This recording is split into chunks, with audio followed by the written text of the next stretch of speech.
everyone, welcome you all to my YouTube channel. In this video, we will talk about the process called pollination.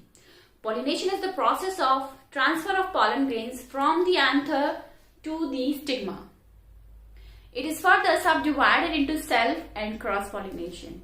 Self pollination is of two types, that is autogamy and geitnogamy. Auto means self and gamy means marriage.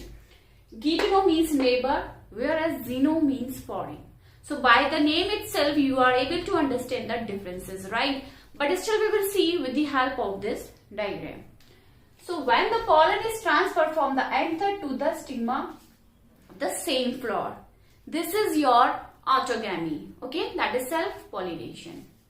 When the pollen is transferred from the anther to the stigma on the different flower, but that flower is present on the same plant, this is your geitnogamy, that is neighbor marriage, right? So in this case you will see that the pollen is of the same plant, so they are genetically similar.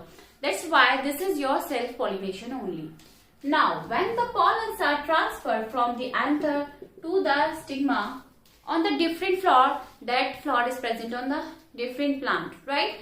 So here you will see that the pollen is of, means it is genetically different, right? So this is your cross pollination, which is also known as xenogamy. Here are the examples. Self-pollination, that is autogamy, examples are VOC, V for viola, O for oxalis, C for camelina. Example of geitnogamy is your corn, and papaya is the example of xenogamy, that is cross pollination. That's all for today. Thank you for watching.